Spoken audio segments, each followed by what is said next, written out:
Banyak di antara kita yang masih belum memahami bobotnya Allah Subhanahu wa taala. Allah ini teman-teman adalah pencipta yang menciptakan semuanya, yang dijangkau atau tidak dijangkau oleh mata kita di langit sana, di bumi ini, di kedalaman lautan. Bahkan Allah memperkenalkan dirinya dalam sebuah ayat yang sangat mulia. A'udzubillahi minasyaitonirrajim. Wa ma tasqutu min waraqatin illa ya'lamuha wa la habbatin fi dhulumatil ardi wa la ratbin wa la yabisin illa fi kitabim mubin. Tidak ada selembar daun yang jatuh dari sebuah pohon kecuali dia tahu, Allah tahu dari pohon mana, berapa kali dia tersentak, kemudian dia jatuh di sisi mana di tanah. Allah semua sudah tahu kapan dia jatuh, kapan daun itu tumbuh, dan tidak ada biji yang basah ataupun kering di dalam bumi kecuali Allah sudah catat semuanya di Lauhil Mahfuz. Allah itu latif, lembut dan mengetahui segala sesuatunya, basir, ya, atas melihat semua segala satunya. Allah Maha Kuasa. Makanya tingkat tertinggi dalam iman, dalam agama kita adalah setelah Islam, kalau dia cuma kerjakan rukun Islam saja namanya muslim. Tapi kalau dia gabung dengan rukun iman yang 6, sudah mengerjakan sholat, zakat, puasa Ramadan, haji, kemudian diikuti dengan ke-6 rukun iman, yakin Allah perintahkan, yakin malaikat sedang menyaksikan dan mencatatnya, yakin ini diturunkan dalam kitab-kitab Al-Quran, yakin ini diperintahkan pada Rasul Nabi Muhammad SAW, yakin dia akan terima balasannya pada hari kiamat, maka dia ikuti dengan rukun iman, dan ini takdir baik takdir buruk ada dicatatkan oleh Allah SWT, maka namanya mukmin. Tapi tingkat lebih tinggi lagi daripada itu, penggabungan antara rukun Islam, rukun iman, dan ada adab mengenal Allah, namanya ihsan.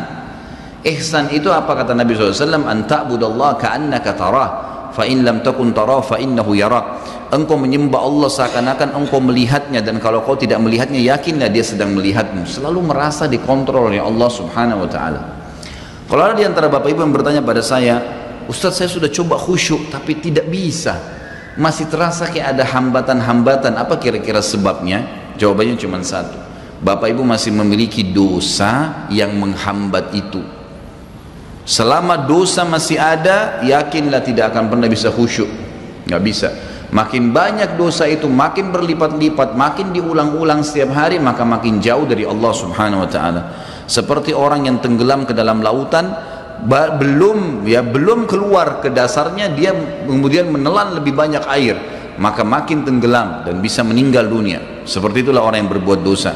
Maka berbanyak istighfar, seminggu, 2 minggu, sebulan. Sampai Abdullah bin Umar mengatakan radhiyallahu anhuma, ini sahabat Nabi ya, dikenal dengan sahibut ta'assi, orang yang sangat luar biasa dalam mengerjakan sunnah Nabi SAW. Hal yang kecil aja dikerjain sama dia.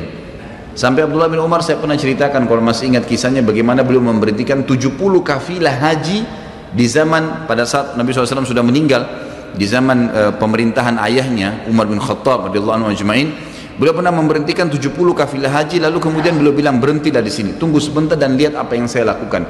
Lalu Abdullah bin Umar jalan jauh sekali, orang semua lihat, apa yang dia mau kerjakan nih orang? Ini ulamanya sahabat. Tiba di sebuah pohon, beliau kencing di pohon itu. Kemudian setelah kencing kembali lagi. Lalu Ka'ab bin Malik, sahabat Nabi yang radhiyallahu anhu, berkata, wahai Abdullah bin Umar, semoga Allah merahmati anda. Apakah anda memberhentikan kami 70 kafilah ini hanya untuk menyaksikan anda kencing di pohon itu? Jawabannya dengan sangat tegas, jelas, iya. Kenapa? Kata Ka'ab, karena saya waktu haji bersama Nabi SAW, Nabi pernah berhenti di sini, pernah kencing di situ. Jadi saya mau tunjukkan ini loh tempat kencingnya Nabi SAW. Saking luar biasanya Abdullah bin Umar dalam masalah ini. Beliau pernah berkata, teman-teman sekalian, padahal terkenal dengan sahibut ta'assi ya, tidak ada sunnah Nabi yang ditinggalkan, selalu dikerjakan. Beliau mengatakan, saya tahu atau saya pernah berbuat dosa, tapi beliau tidak sebutkan, saya pernah berbuat dosa, pelanggaran yang itu kecil di mata saya, mungkin sebuah pelanggaran kecil. Ternyata Allah Subhanahu wa taala mengharamkan saya dari sholat subuh berjamaah sebulan.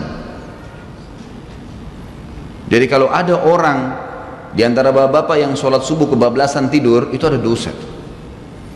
Beliau mengatakan bahkan kena dosa kecil itu sudah cukup sebulan saya terharamkan sholat subuh berjamaah.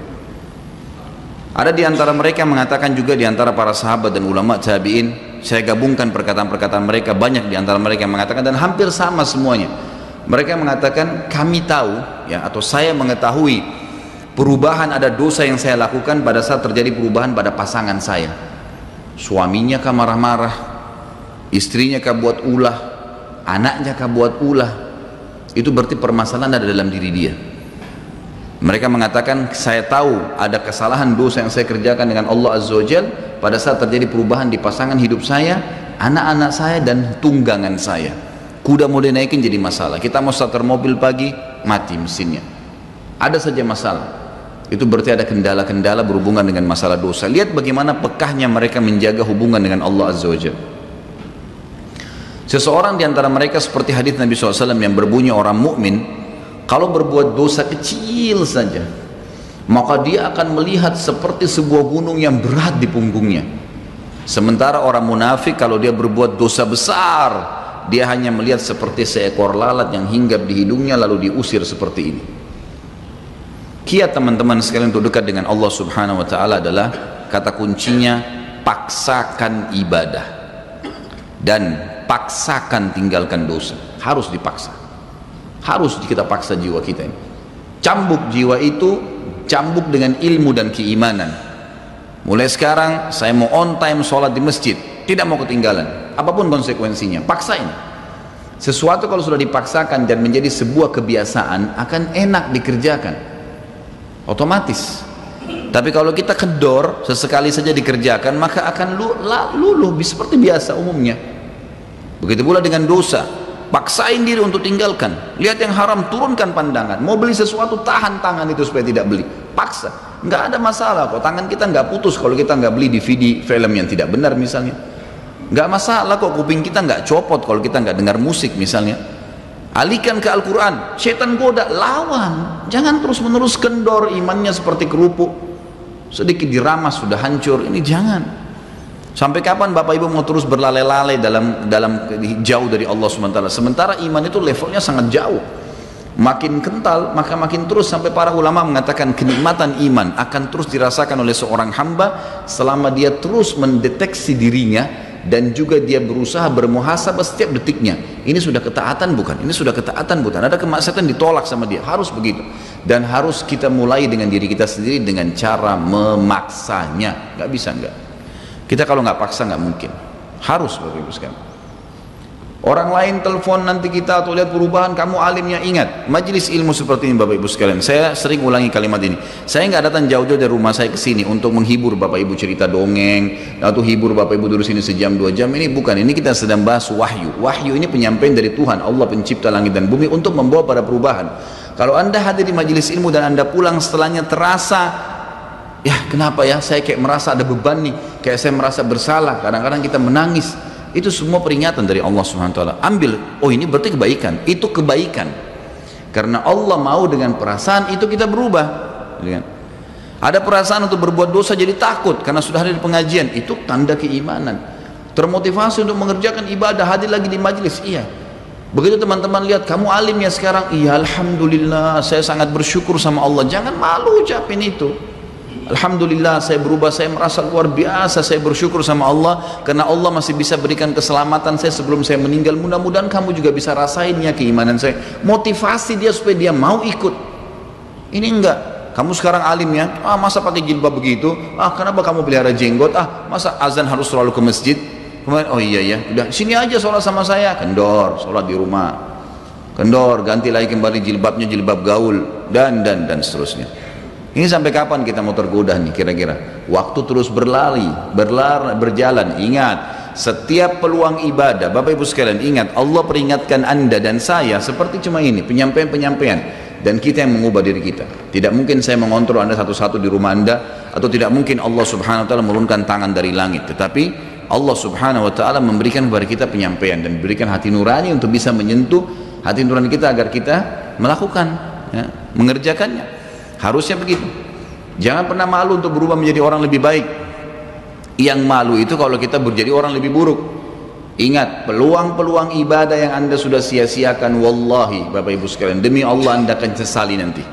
Di hari kiamat nyesal, ya Allah, kenapa dulu saya nggak puasa Senin itu ya? Nyesal, ya Allah, kenapa dulu saya nggak sholat tahiyat masjid ya? Saya malah duduk di depan masjid cuma ngobrol-ngobrol. Ya Allah, kenapa dulu saya nggak maksimal bacanya cuma surah pendek ya? Kenapa nggak surah panjang ya? Ini ibadah saja bisa kita sesalin, apalagi kalau dosa, malah lebih parah itu. menyesalnya luar biasa, tapi nggak ada gunanya. Peluang-peluang ibadah yang Anda sudah sia-siakan tidak akan pernah bisa diperbaiki. Nggak bisa. Ini tadi kalau ada orang tidak ikut sholat sama kita berjamaah maghrib misalnya, kemudian mereka ikut di pengajian lalu merasa tersentuh, coba ya saya ikut dari awal ya, memang betul penyesalan bagus, tapi sudah dicatat dan tidak akan pernah berubah di buku amal. Pada hari itu, jam itu, sholat itu telat, pahalanya beda dengan orang yang awal waktu. Apa yang membuat dia telat? Ya dia sendiri, konsekuensinya. Jangan gitu. Makanya motivasi Nabi SAW sangat banyak untuk mengerjakan sholat di awal waktunya, motivasi untuk di saf pertama, motivasi untuk tidak ketinggalan takbiratul ihram pertama imam. Semuanya itu untuk menjaga hubungan dengan Allah Azza wa Jalla. Jadi untuk dekat dengan Allah harus memaksakan diri dalam ibadah dan harus memaksakan diri untuk meninggalkan dosa. Bagaimana tangganya untuk sampai ke sana? Ilmu, majlis ilmu. Hadir di majelis ilmu seperti ini Bapak Ibu sekalian, saya bukan mengatakan karena saya menyampaikan, siapa saja di antara teman-teman dai yang sampaikan, semoga Allah ikhlaskan niat kita semua, itu harus dihadiri, harus hadiri majelis ilmu akan mengubah kita.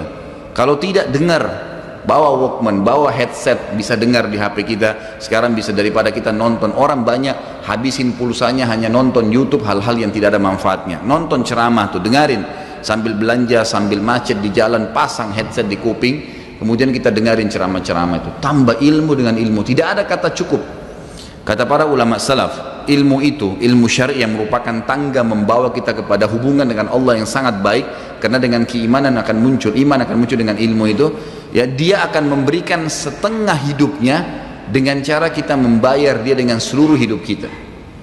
Nggak bisa. Seminggu sekali itu nggak cukup, nggak cukup. Apalagi ada orang sebulan sekali, apalagi ada orang cuman kalau lagi ada waktu lowong, ini nggak bisa. Kita sibuk Bapak Ibu sekalian memberikan makan tubuh kita, makan makanan, minum macam-macam variasi, betul untuk fisiknya sehat, tapi ruhnya kurus, kerempeng, sakit, itu luar biasa. Tapi kalau kita balik, fisik kita yang biasa cukup kenyang sudah, tapi ruh kita berikan kesehatan yang luar biasa. Orang kalau ruhnya yang sehat Bapak Ibu sekalian, semuanya jadi kecil buat dia.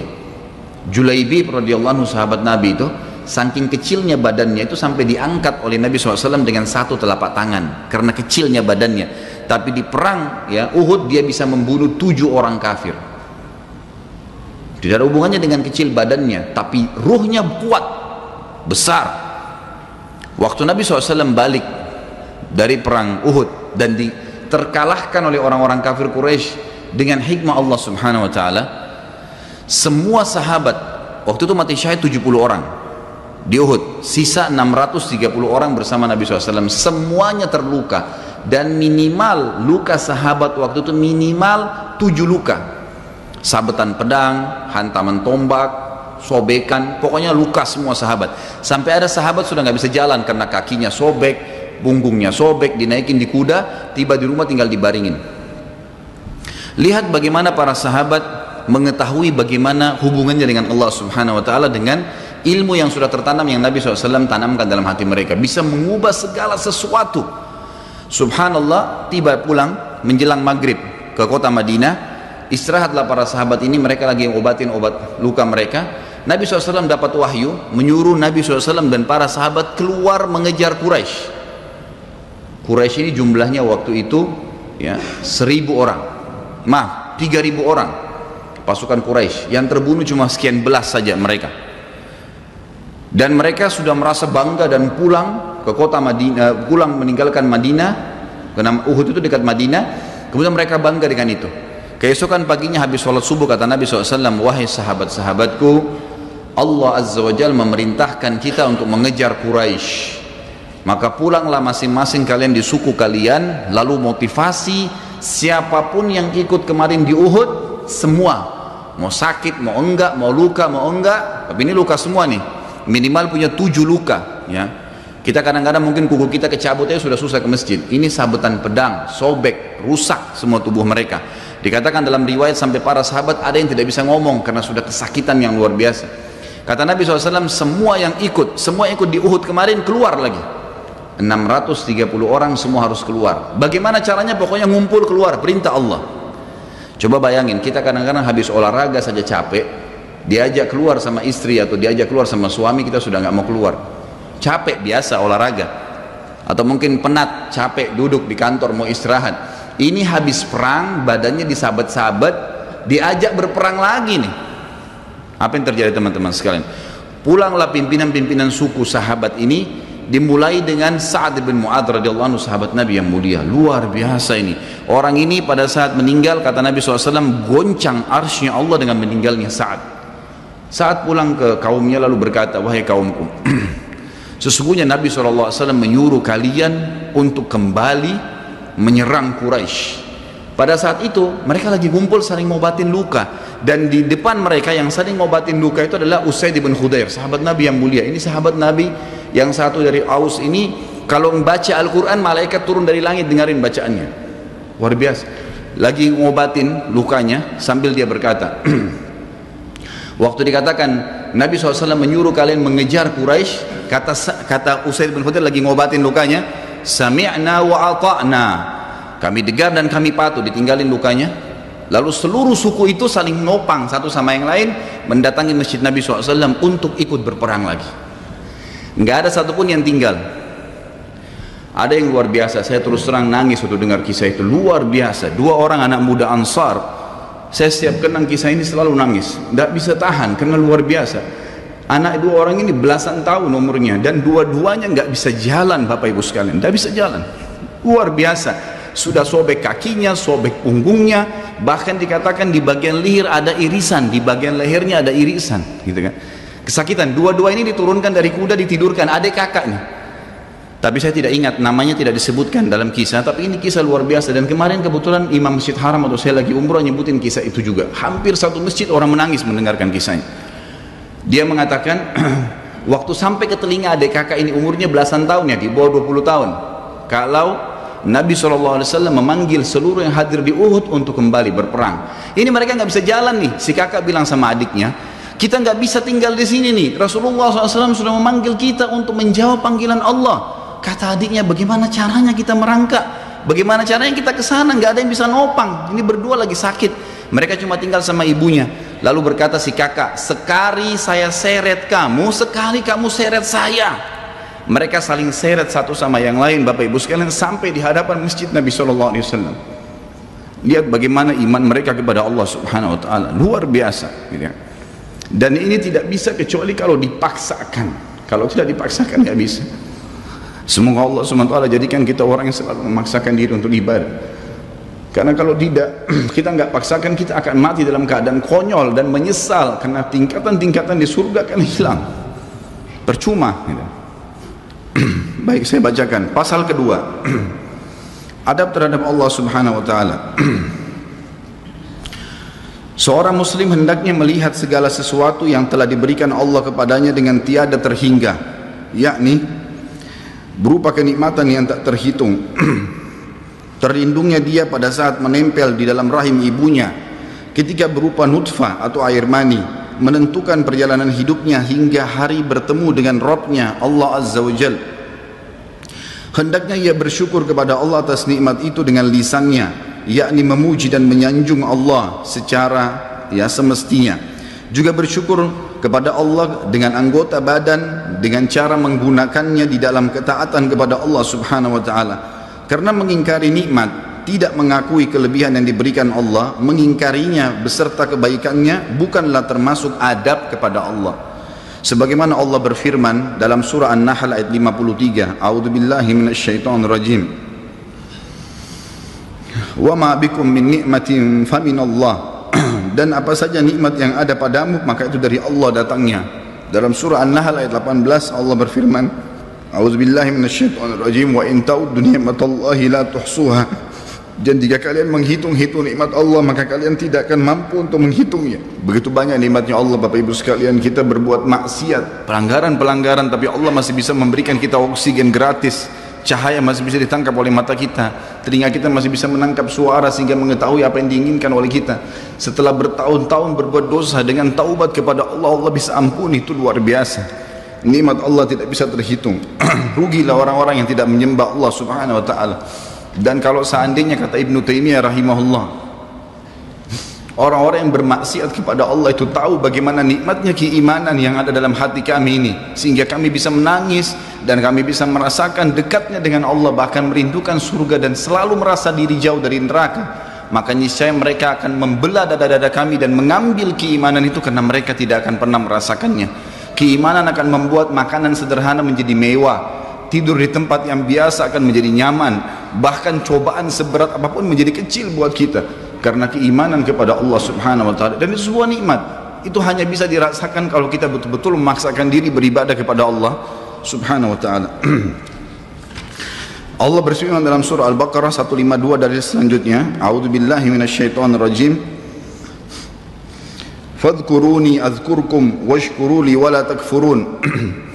Ingatlah selalu aku, kata Allah, selalulah berzikir, selalulah patuh, selalulah kerjakan ketaatan-ketaatan, nikmatilah yang halal, jauhilah yang dilarang, maka aku akan ingat kepada kalian.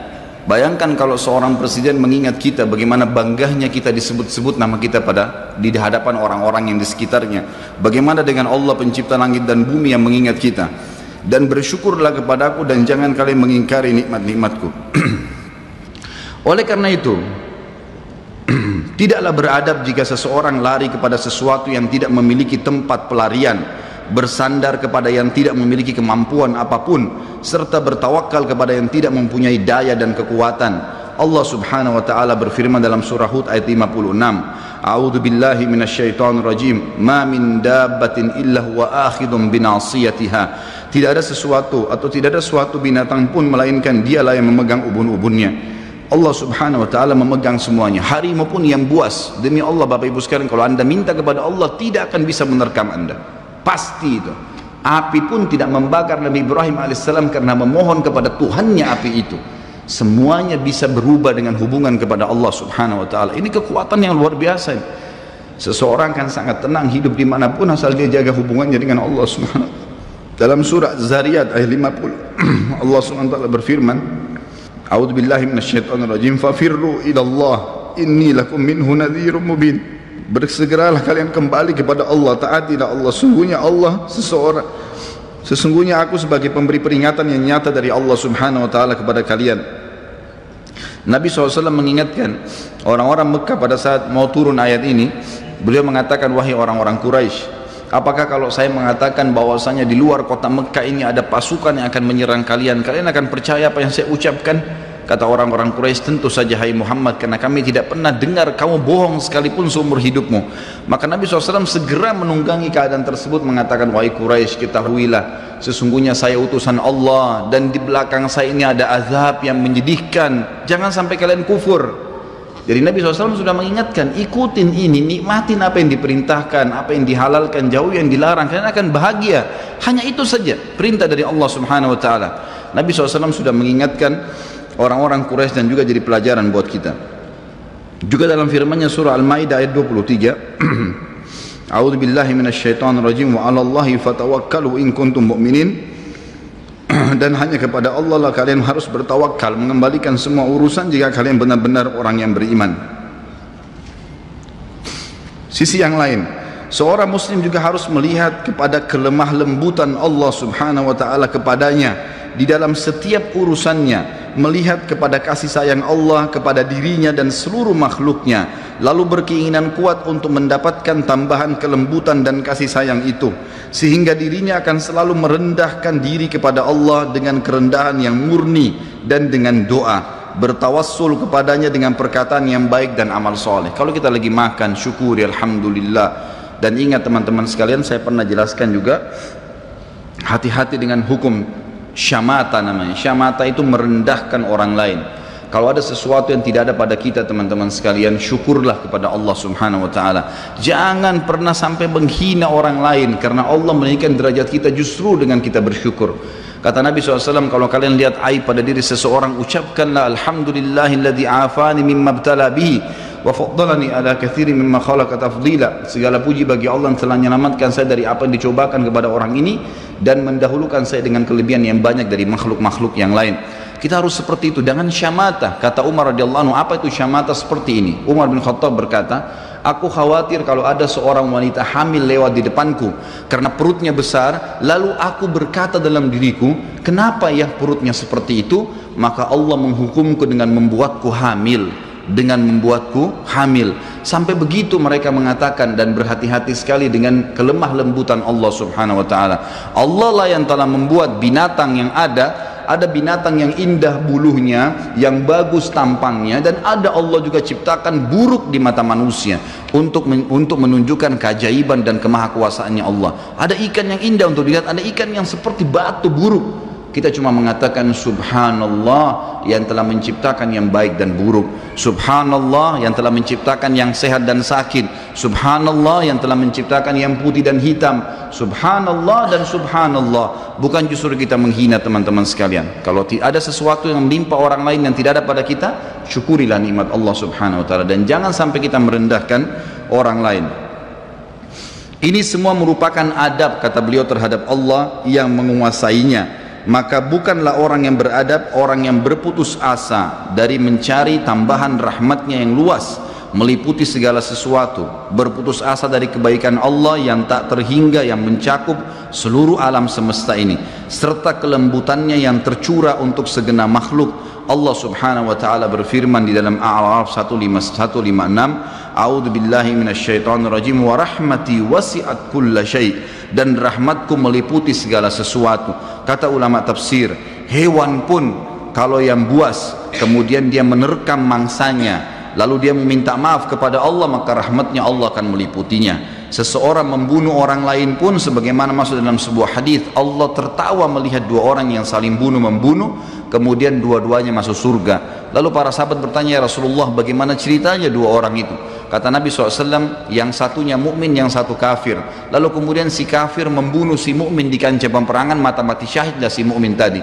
Berjalan waktu, si kafir mendapatkan hidayah, akhirnya juga masuk Islam, dan dia berperang lalu dibunuh oleh orang kafir yang lain. Orang mukmin yang pertama terbunuh dengan orang kafir yang akhirnya masuk Islam juga terbunuh di kancah peperangan, dua-duanya masuk surga, dan Allah menyambutnya dengan rahmatnya. Allah tersenyum dan tertawa dengan dua orang ini. Jadi dengan kemahalembutannya Allah subhanahu wa ta'ala. Dalam surah Asy-Syura ayat 19 dikatakan juga, a'udzubillahi minasyaitonir rajim, Allahu latifun bi'ibadi, Allah itu maha lembut terhadap hamba-hambanya.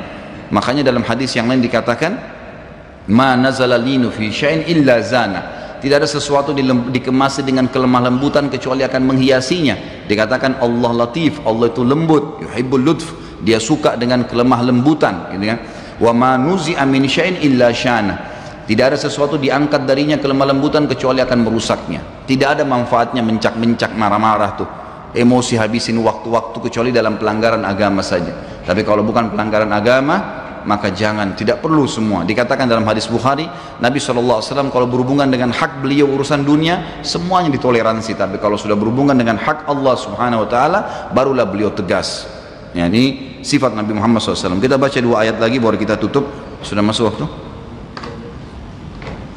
Surah Yusuf ayat 87, A'udzu billahi minasyaitonir rajim, la tai'asu mir rauhillah, janganlah kalian putus asa dari rahmat Allah. Sebagaimana hadis tentang orang yang membunuh 99 jiwa, kemudian dia datang kepada seseorang abid, orang ibadah tapi tidak punya ilmu, apakah Allah masih akan ampuni saya? Dia mengatakan tidak mungkin, kamu membunuh 99 jiwa. Lalu kemudian dia membunuh orang itu, kata Nabi SAW, digenapkan 100. Kemudian dia menemui seorang yang alim, lalu dia bertanya, apakah Allah masih ampuni saya dengan 100 orang yang sudah saya bunuh? Maka kata Nabi, kata orang tersebut, tentu saja Allah rahmatnya telah meliputi segala satunya, Allah akan terima taubat. Maka dia bertaubat. Pada saat dia bertaubat orang tersebut kepada Allah SWT, lalu dia mau pulang setelah bertaubat, lalu dia meninggal tengah jalan. Kata Nabi SAW, Allah mengutus dua malaikat, satu malaikat rahmah, satu malaikat azab. Malaikat rahmah akan membawa ruhnya yang memperlihatkan taman dari taman surga, dan malaikat azab memperlihatkan lubang dari lubang neraka. Maka datanglah malaikat yang ketiga menghakimi di antara keduanya, lalu kemudian malaikat ini mengatakan, yang datang ketiga yang menghakimi dua malaikat yang sedang memperebutkan orang yang tadi baru taubat ini, ukurlah jejak kakinya. Maka diukur, ternyata jalan menuju ke tempat taubatnya itu lebih satu jengkal kaki, ya, satu jengkal kaki saja. Maka dengan itu Allah masukkan dia ke dalam surga. 100 jiwa sudah dibunuh teman-teman sekalian. Ini bukan main-main, dosa yang sangat besar, tapi rahmat Allah sangat luas. Az-Zumar ayat 53 kata Allah subhanahu wa ta'ala juga, a'udzubillahi minasyaitonir rajim, wala taqnatu min rahmatillah, jangan pernah putus asa dari rahmat Allah subhanahu wa ta'ala. Paragraf terakhir yang saya bacakan, nanti insya Allah kita lanjutkan setelah sholat ba'diyah isya. Seorang muslim harus melihat bagaimana dahsyatnya siksaan Rabbnya. Allah SWT maha lembut, tapi jangan lupa Allah azabnya sangat pedih. Seorang muslim harus melihat bagaimana dahsyatnya siksaan Rabbnya, kerasnya azab dan kecepatan hisabnya. Kalau datang seketika, gitu kan? Dan tidak ada yang bisa bendung, sehingga dia bertakwa atau takut kepadanya, menjaga diri terhadapnya, serta meninggalkan segala kemaksiatan. Maka ini pun merupakan bentuk adab kepada Allah, sehingga tidaklah seseorang itu beradab menurut orang-orang yang berakal apabila ia menentang Allah dan berlaku aniaya atau zalim, padahal ia seorang hamba yang lemah, namun justru menentang Rabb yang maha perkasa lagi maha kuasa, maha kuat lagi maha perkasa. Dan Allah berfirman dalam surah Ar-Ra'd ayat 11, A'udzu billahi minasyaitonir rajim, wa idza aradallahu biqaumin su'an fala maraddalah wa ma lahum min dunihi min wal. Dan apabila Allah menghendaki keburukan terhadap satu kaum, maka tidak akan pernah ada yang bisa menolaknya, dan sekali-kali tidak ada pelindung bagi mereka selain Dia. Kalau Allah sudah mau hancurkan, maka tidak akan pernah ada yang bisa membendung. Juga dikatakan dalam surah Al-Buruj ayat 12, A'udzu billahi minasyaitonir rajim, inna batsya rabbika lasyadid, sesungguhnya azab Rabbmu benar-benar keras. Jadi teman-teman, jangan tantang Allah. Kalau anda buat dosa, lindungi, tutupilah dan bertaubat kepada Allah. Jangan tantang, nggak mungkin lah, masa Allah haramin, ya sudah diolok-olok orang yang berbuat ketaatan, ini berbahaya. Karena kalau datang azabnya Allah, Bapak Ibu sekalian, menyakitkan sekali, sangat luar biasa. Saya sarankan juga anda bisa ya melihat di YouTube azab-azab Allah, itu akan banyak cuplikan yang orang-orang memang kena kutukan dari Allah Subhanahu wa ta'ala.